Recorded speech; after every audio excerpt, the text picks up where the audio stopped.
Channel perfect knowledge में।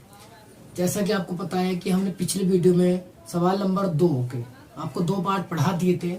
आज हम पढ़ने वाले हैं सवाल नंबर दूसरे के तीसरा और चौथा पार्ट। तो देखिए हमारा जो चैप्टर 2 घात चल रहा है उसमें से सवाल जरूर पूछा जाएगा और इस प्रश्नावली से एक सवाल जरूर आने वाला है। ठीक है, तो आपको बहुत अच्छे से पढ़ लेना है। तो चलिए हमने दूसरे का तीसरा पार्ट बोर्ड पर लिख दिया है, तो देखिए क्या है। चलिए पढ़ते हैं। देखिए दिया है रोहन की माँ, एक लड़का है रोहन, तो उसके बारे में बात कर रहे हैं कि रोहन की माँ उससे 26 वर्ष बड़ी है। उसकी माँ जो है 26 वर्ष बड़ी है रोहन से। उनकी आयु वर्षों में, उनकी आयु है वर्षों में का गुणनफल अब से 3 वर्ष पश्चात 360 हो जाएगी। इनकी जो आयु है वर्षों में 3 वर्ष पश्चात यानी 3 वर्ष बाद 360 हो जाएगी। हमें रोहन की वर्तमान आयु ज्ञात करनी है। तो देखिए सबसे पहले जो आपको ज्ञात करना है उसे ही मानते हैं। देखिए उत्तर माना रोहन की वर्तमान आयु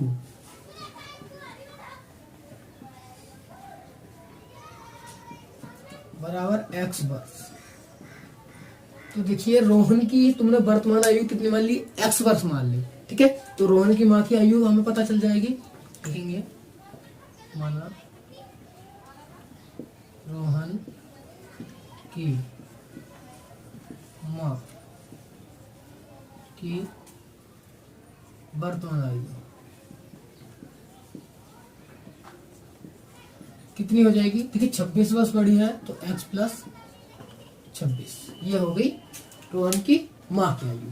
ठीक है, चलिए तो ये चीज होगी। अब उसने क्या कहा है कि देखो उनकी आयु वर्षों में, जो उनकी आयु दोनों की वर्षों में है का गुणनफल अब से, का गुणनफल यानी कि जो गुणा है दोनों का आपस में गुणा अब से 3 वर्ष पश्चात 360 हो जाएगी।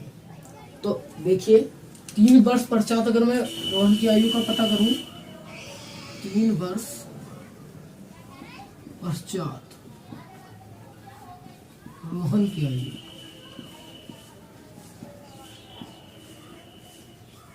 यू बराबर x तो है 3 वर्ष पश्चात, 3 जोड़ देंगे 3 वर्ष पश्चात यानी कि आगे।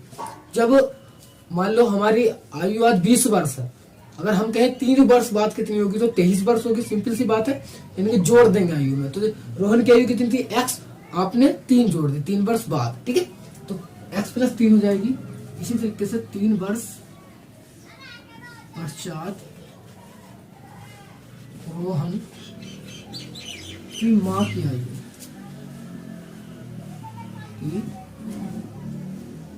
आयु बराबर, देखिए रोहन की माँ की आयु इस टाइम कितनी x प्लस 26, 3 वर्ष जोड़ दिए तो कितनी होगी x प्लस 26 और 3 29। ये आगे 3 वर्ष बाद इनकी दोनों की आयु। अब प्रश्न के अनुसार चलेंगे। प्रश्न अनुसार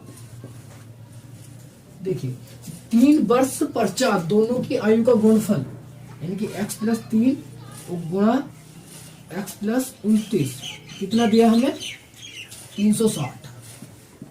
बस क्लियर, इतनी बात समझ में आई होगी तो सवाल आपको हो जाएगा। बिल्कुल बेसिक है, कुछ नहीं। रोहन की आयु मान ली, उनकी माँ की आयु x प्लस 26 हो गई। अब देखिए 3 वर्ष बाद दोनों की आयु क्या होगी, दोनों में ऐड कर दिया 3 वर्ष, दोनों की आयु आ गई। अब इनका गुणनफल, जो इनका गुणनफल है वो दिया हमें 360 के हमने रखा। कैलकुलेट करेंगे, इसकी बात इससे भी होगी, इसकी बात इससे भी होगी। देखिए एक्स स्क्वायर प्लस 29x, इससे इसके करिए 3x, इससे करिए प्लस, देखिए इसकी करेंगे तो 29 27 को 7 80 लगे 2 3 6 2 8 87 बराबर 360। ठीक है,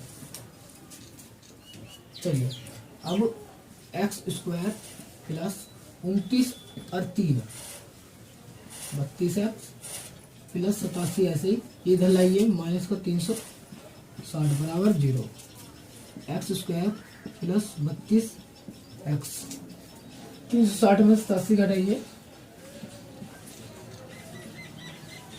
10 में से 7 गया 3 और यहाँ पे 15 15 में 60 गया 7 और 2 273 बराबर 0।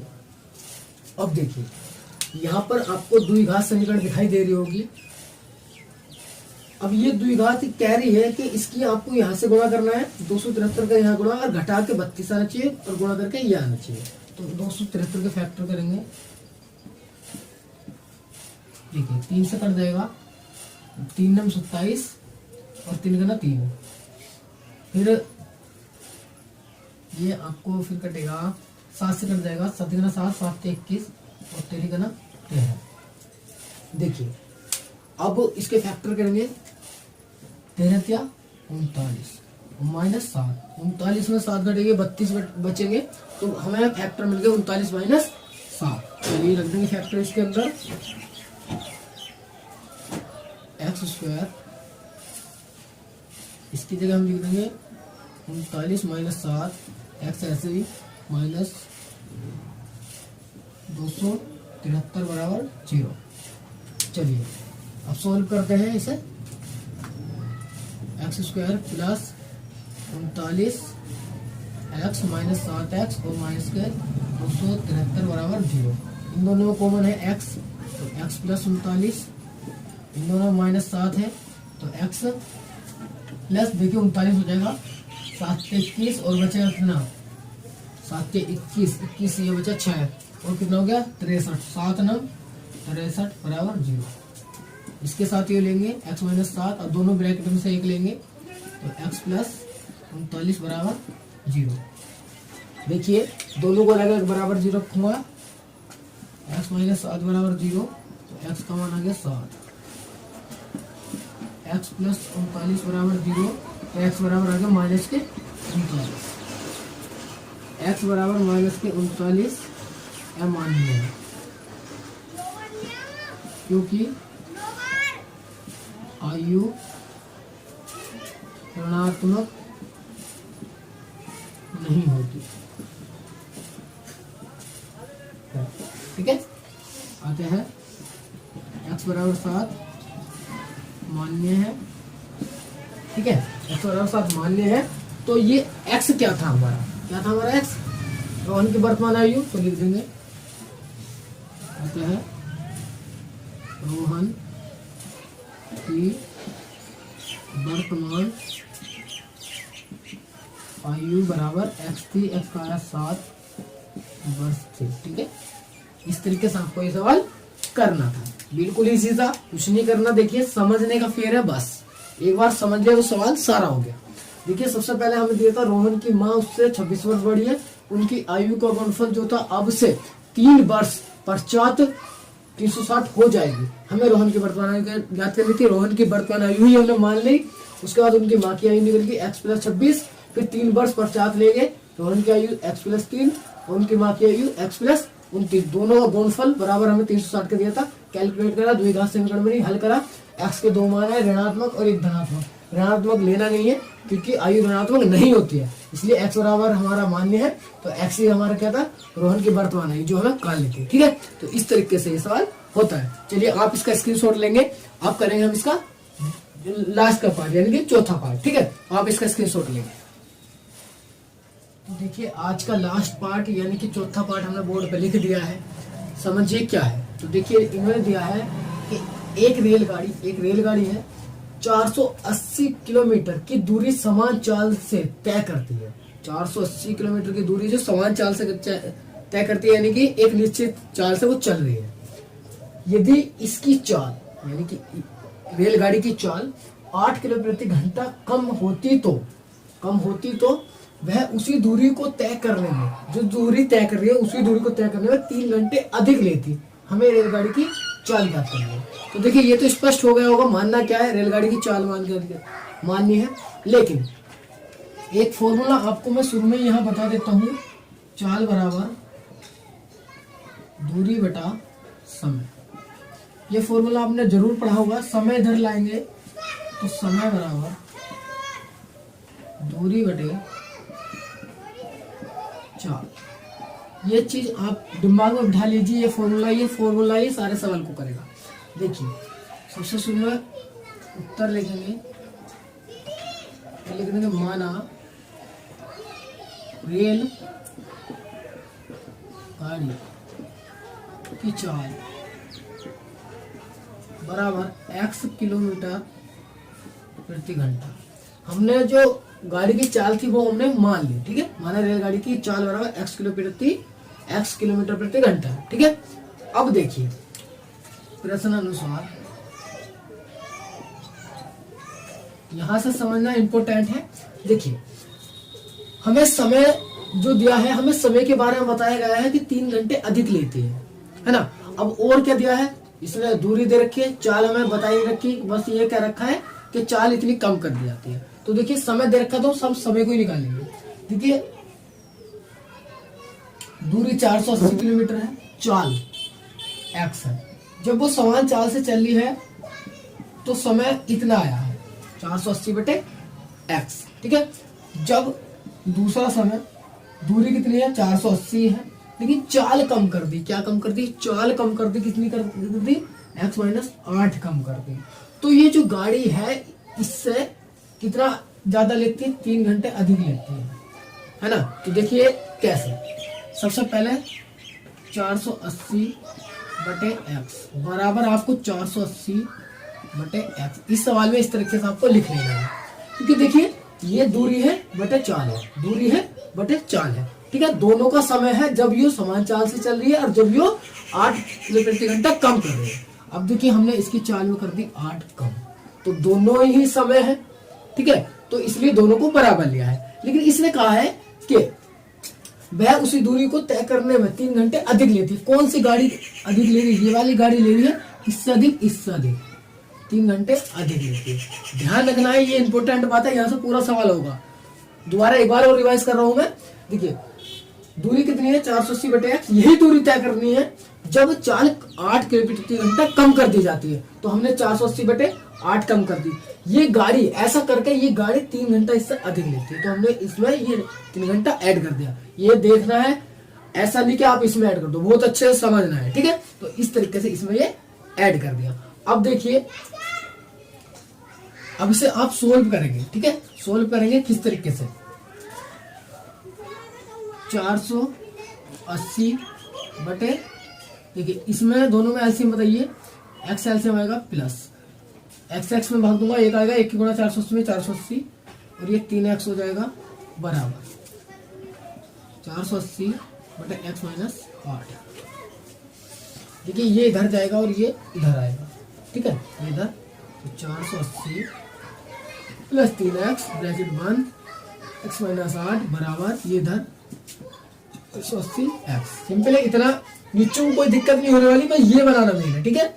चलिए अब इस किससे गुणा करेंगे? 480x इस किससे गुणा करूंगा? माइनस 8 0 0, 8 8 64 का 4, हंसी लगा 6, 8 चौक 32 और 6 38। इसकी तो गुणा होगी दोनों में। अब इसकी करेंगे तो प्लस के 3x स्क्वायर से करूंगा, माइनस के 8 या 24x बराबर 480x। देखिए ये इधर लाएंगे, ये वाला 480x minus 38 40 plus 3x square, ऐसे ही माइनस 24x, ऐसे ये माइनस का आएगा 480x बराबर 0। देखिए माइनस का है, प्लस का कट गया, स्क्वायर में लिखेंगे एक्स स्क्वायर, पहले लिखेंगे माइनस में 24, फिर लिखेंगे 38 40 बराबर 0, ठीक है।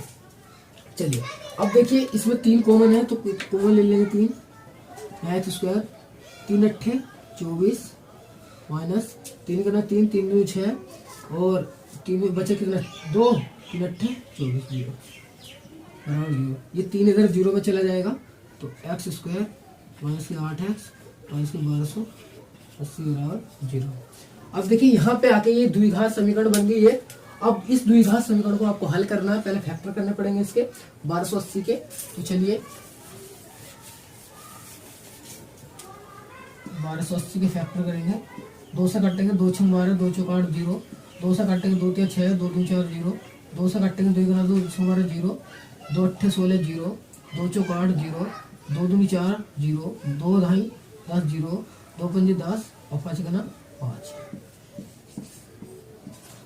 ये देखिए इसके फैक्टर आ गए। इन फैक्टर को अब ऐसे एडजस्ट करना है कि घटा के 8 आना चाहिए, गुणा करके यही आना चाहिए। तो देखिए एडजस्ट करेंगे,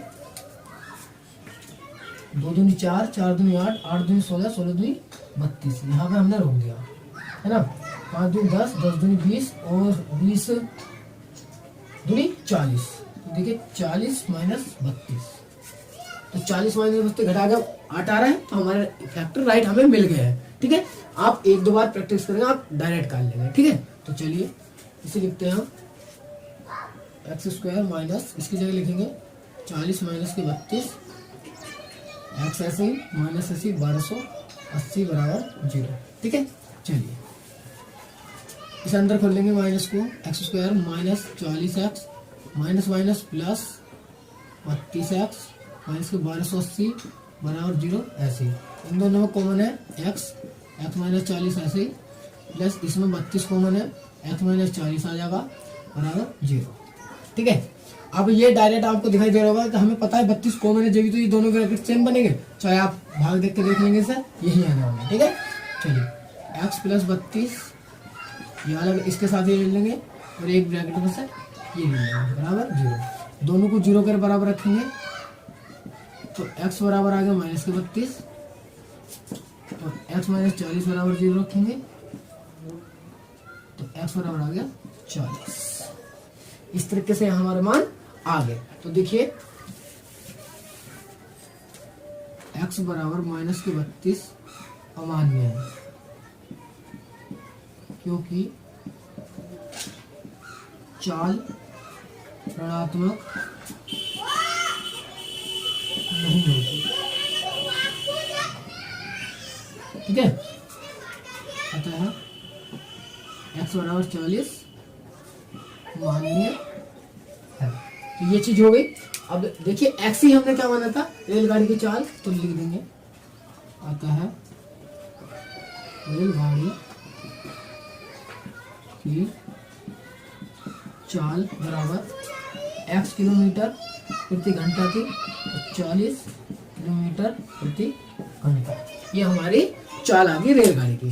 ठीक है, तो आपको ये इस तरीके से हल करना था। मैं एक बार और आपको बताना चाहूंगा कि जब ये एक चीज करो तो ये लिख के थोड़ा इधर को साइड से कर लेना रफली है, पहले ध्यान से समझना है कौन किससे क्या चल रहा है। एक बार सवाल को रिवाइज करूंगा कि एक रेलगाड़ी 480 किलोमीटर की दूरी समान चाल से तय करती है, समान चाल से तय करती है। यदि इसकी चाल 8 किलो प्रति घंटा कम होती तो वह उसी दूरी को तय करने में 3 घंटे अधिक लेती, यानी कि उसी दूरी को 3 घंटे अधिक लेती। तो हमने दोनों की जो समय था वो लिखा 480/x, ये इसका समय हो गया इस गाड़ी का, और जब 480/x माइनस ये हो गया दूसरी गाड़ी का समय, जब 8 घंटे कम ले रही है।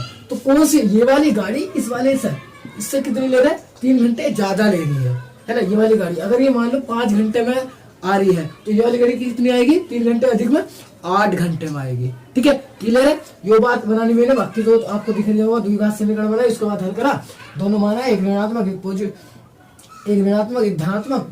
ऋणात्मक चाल होती नहीं है, धनात्मक मान मान्य है, ये हमारी रेलगाड़ी की चाल आ गई। ठीक है, तो चलिए आप इसका स्क्रीनशॉट लेंगे।